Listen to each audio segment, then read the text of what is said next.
दोस्तों फाइनली 1 करोड़ जो सरकारी कर्मचारी हैं, जो सेंट्रल गवर्नमेंट एम्प्लॉइज हैं, जिस चीज का इंतजार कर रहे थे वो फाइनली आ गया है। देखिए यहां पर पिछले काफी समय से मीडिया में रिपोर्ट्स में काफी सारी खबरें आ रही थी कि हो सकता है कि शायद इस बार 8th पे कमीशन ना लाया जाए। कई प्रकार के स्पेकुलेशंस लगाए जा रहे थे, लेकिन फाइनली आप देख सकते हो बजट के जस्ट पहले फाइनली सरकार ने यहां पर जो 8th पे कमीशन है उसको अप्रूव कर दिया है। कहने का मतलब यह है कि जो कमीशन का सेटअप किया जाएगा उसका अप्रूवल अभी मिला है। आप देख सकते हो खबर, cabinet clear setting up of 8th पे commission for central government employees. तो इसको थोड़ा सा देखेंगे कि आखिरकार ये पे कमीशन क्या होता है, इसके अंदर कौन कौन सी चीजें होती हैं। पहले के जो पे कमीशन रहे, जैसे कि मान लीजिए 6th पे कमीशन, 7th पे कमीशन, उसमें क्या हुआ, इस बार कितनी सैलरी हाइक हो सकती है, काफी कुछ जानने को मिलेगा। जो 8th सेंट्रल पे कमीशन है उसका रिकमेंडेशन दे दिया गया, मतलब उसको अप्रूव कर दिया गया है और यहां पर फाइनली जो कमीशन है उसको सेटअप किया जाएगा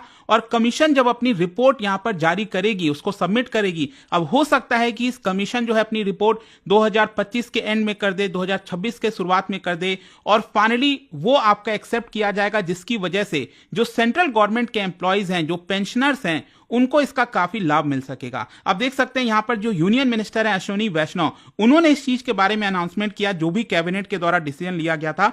लेकिन एक चीज आपको ध्यान रखना है, अभी सेंट्रल गवर्नमेंट ने अभी के लिए जो पे कमीशन है, 8th पे कमीशन, उसके सेटअप का अप्रूवल दिया है।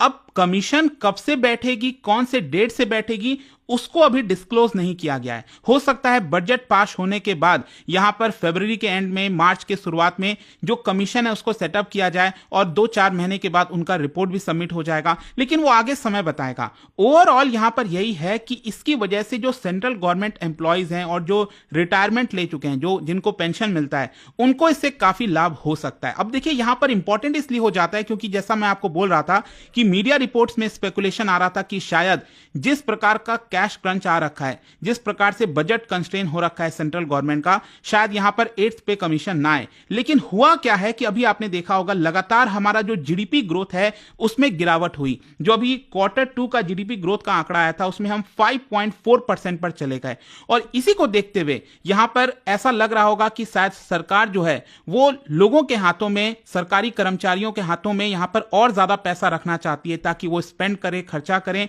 जिसकी वजह से हमारे देश में इकोनॉमिक ग्रोथ हो सके। तो वो भी एक तरीका हो सकता है। लेकिन क्वेश्चन अब यहां पर यह है कि ये पे कमीशन आखिरकार होता क्या है। देखो, पे कमीशन एक ऑफिशियल पैनल होता है जो सरकार सेटअप करती है और इनके द्वारा कुछ रिकमेंडेशंस दिए जाते हैं। देखो, ऐसा नहीं है कि सिर्फ और सिर्फ सैलरी कितनी बढ़ेगी उसी को रिकमेंडेशन है। इसके अलावा बहुत सारी और भी चीजें होती हैं कि फिटमेंट फैक्टर कितना होगा, जो पेंशन है उनका क्या होगा, यहां पर जो अलग अलग अलाउंसेज होते हैं उनका क्या होगा। बहुत सारी चीजें होती हैं जो देखना होता है और वो सारे रिकमेंडेशन सेंट्रल गवर्नमेंट को दिए जाते हैं और सेंट्रल गवर्नमेंट जब उसको अप्रूव करती है तो यहां पर सरकारी कर्मचारियों की जो सैलरी है, पेंशन है, वो यहां पर बढ़ जाती है। इंडिपेंडेंस के बाद से अगर आप देखोगे भारत के इतिहास में अभी तक टोटल 7 पे कमीशन सेटअप किए गए थे और अक्सर यह होता है कि हर 10-10 साल में, हर 10 इयर्स के बाद यहां पर जो पे कमीशन है वो सेटअप किया जाता है और अल्टीमेटली से यही होता है कि जब लोगों के हाथ में ज्यादा पैसे आता है तो उसकी वजह से लोगों की जो क्वालिटी ऑफ लाइफ है, जो अर्निंग है, वो यहां पर बढ़ जाती है। लेकिन क्वेश्चन यहां पर यह भी आता है कि आखिरकार ये जो पे कमीशन है वो हमारे इकोनॉमी के ऊपर कैसे इंपैक्ट करता है, ये भी थोड़ा सा समझने की जरूरत है क्योंकि पे कमीशन इंप्लीमेंट करना इतना आसान भी नहीं है, इसमें बहुत सारा खर्चा होता है। मैं फॉर एग्जांपल आपको बताता हूं, 7th पे कमीशन जब लाया गया था लास्ट 2016 में, इसकी वजह से गवर्नमेंट की जो स्पेंडिंग है वो 1 लाख करोड़ रुपए हर साल यहां पर बढ़ गई थी और इसकी वजह से जो पब्लिक फाइनेंस है उसके ऊपर काफी प्रेशर होता है। लेकिन इसका फायदा क्या होता है, इसकी वजह से जो कंज्यूमर स्पेंडिंग है वो यहां पर बढ़ती है और जब ज्यादा कंज्यूमर स्पेंडिंग बढ़ती है, डिस्पोजेबल इनकम आपके हाथ में ज्यादा आता है, तो इसकी वजह से डिमांड गुड्स एंड सर्विसेज की बढ़ती है और अल्टीमेटली हमारी जो जीडीपी है वो बढ़ जाती है। क्योंकि इस समय अगर आप देखोगे हमारे इकोनॉमी में जो मेन प्रॉब्लम है वो, अगर हम जीडीपी की बात करें, C+I+G+NX, मतलब यहां पर होता क्या है, जो कंजम्पशन है, प्राइवेट कंजम्पशन, और इन्वेस्टमेंट गवर्नमेंट एक्सपेंडिचर, इसमें जो प्राइवेट कंजम्पशन है उसका वेटेज लगभग 55 से 60% का होता है। तो यहां पर अभी इकोनॉमी के अंदर जो प्राइवेट कंजम्पशन है वो काफी नीचे गई हुई है, तो इसको रिवाइव करने की जरूरत है। तो अल्टीमेटली जब पे कमीशन इंप्लीमेंट होता है तो उसकी वजह से हमारी जीडीपी पर भी अच्छा खासा असर आता है। जैसे कि फॉर एग्जांपल 7th पे कमीशन अगर आप देखोगे, जब ये 2016 में लाया गया था तो मिनिमम सैलरी 7,000 से इंक्रीज करके 18,000 कर दिया गया था, और यहां पर जो टॉप ऑफिशियल्स की सैलरी है वो 2.5 लाख रुपए हर महीना कर दिया गया था। इनफैक्ट मैं आपको 2016 और 2006 का जो पे कमीशन इंप्लीमेंट हुआ था वो बताता हूं। जैसे 2006 में जब मनमोहन सिंह जी की सरकार थी उस समय 6th पे कमीशन लाया गया था, इंप्लीमेंट किया गया था, और 2016 में जब पीएम मोदी की सरकार थी 7th पे कमीशन इंप्लीमेंट किया गया था।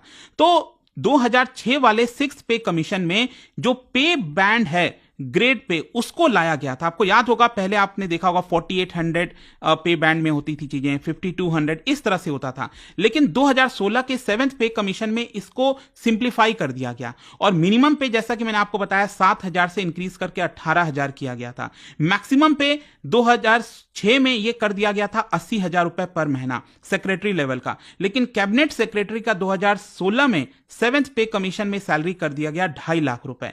जो फिटमेंट फैक्टर है 6th पे कमीशन में 1.86 टाइम्स था और 7th पे कमीशन में 2.57 टाइम्स। देखो फिटमेंट फैक्टर क्या होता है ना कि यहां पर जो आपकी बेसिक पे है उसको मल्टीप्लाई करना होता है, तो जितना ज्यादा फिटमेंट फैक्टर होगा उतना ज्यादा आपकी सैलरी होगी। तो जैसे मान लीजिए अगर 10,000 रुपए बेसिक पे है, मैं आपको एग्जांपल बता रहा हूं, और फिटमेंट फैक्टर 1.86 टाइम है, तो इसको आपको 1.86 से मल्टीप्लाई कर देना है, मतलब 18,600 रुपए ये सैलरी हो जाती है। उसी प्रकार से अलाउंसेस की बात करें तो 6th पे कमीशन में यहां पर जो अलायंस है उसमें एचआरए और जो बाकी पर्क्स हैं उसके ऊपर फोकस किया गया, और 2016 वाले 7th पे कमीशन में इसको फर्दर रैशनलाइज किया गया। ग्रेट्युटी, आपको पता है जब आप लॉन्ग टर्म किसी ऑर्गेनाइजेशन से जुड़े होते हो, आप लंबे समय तक कर्मचारी रहते हैं, आप रिटायर होते हैं, तो अक्सर लंबे समय के बाद यहां पर आपको एक ग्रेट्युटी मिलती है। तो 6th पे कमीशन में ग्रेट्युटी का जो अमाउंट था वो 10 लाख रुपए था, जिसको बढ़ाकर 7th पे कमीशन में 20 लाख रुपए कर दिया गया, और इसमें डीएनएस अलाउंस को भी जोड़ दिया गया, मतलब जो इन्फ्लेशन वगैरह होता है 3-3% वो भी इसके अंदर ऐड कर दिया गया। पेंशन 2016 के 7th पे कमीशन में मिनिमम पेंशन 9,000 रुपए पर महीना किया गया, और डीएनएस अलाउंस भी आप देख सकते हो, जो आपका हर साल डीएनएस अलाउंस क्या होता है, जो आपका पे होता है ना, जो आपको सैलरी मिलती है उसमें इजाफा होता रहता है हर 3-3%, लगभग मान के चलिए हर 6 महीने में 3-3% का एक प्रकार से इजाफा होता है। लेकिन क्वेश्चन यहां पर यह है कि जो 8th पे कमीशन है इसका मतलब क्या है। देखो ज्यादातर यह कहा जा रहा है कि जो 7th पे कमीशन में रिफॉर्म्स लाए गए थे इसको फर्दर बिल्ड किया जाएगा और यहां पर और ज्यादा चीजों को एनहेंस करने की कोशिश की जाएगी, और इसीलिए यहां पर फाइनली जो कमिटी है उसको सेटअप किया गया है। अब देखिए एक्सपेक्टेशन यहां पर यह बताया जा रहा है कि मोस्ट प्रॉब्ली इसमें जो फिटमेंट फैक्टर है उसको 2.57 से बढ़ाकर 2.86 कर दिया जाएगा। इसका मतलब यह हुआ अगर यह होता है तो सेंट्रल गवर्नमेंट एम्प्लॉयज की जो सैलरी है वो लगभग 186% इतनी इंक्रीज हो सकती है। लेकिन देखिए सब कुछ अल्टीमेटली स्पेकुलेशन है, जब तक यहां पर कमीशन सेटअप नहीं हो जाता, कमीशन की रिपोर्ट नहीं आ जाती, तब तक हम एकदम क्रिस्टल क्लियर चीजों को नहीं कह सकते। लेकिन यहां पर अगर आप डिमांड देखोगे, जो गवर्नमेंट एम्प्लॉयज के जो यूनियंस वगैरह हैं उनके जो डिमांड्स आ रहे थे कि उनका कहना था कि जो मिनिमम सैलरी है उसको 18,000 से बढ़ाकर 26,000 से 30,000 रुपए महीना करना चाहिए।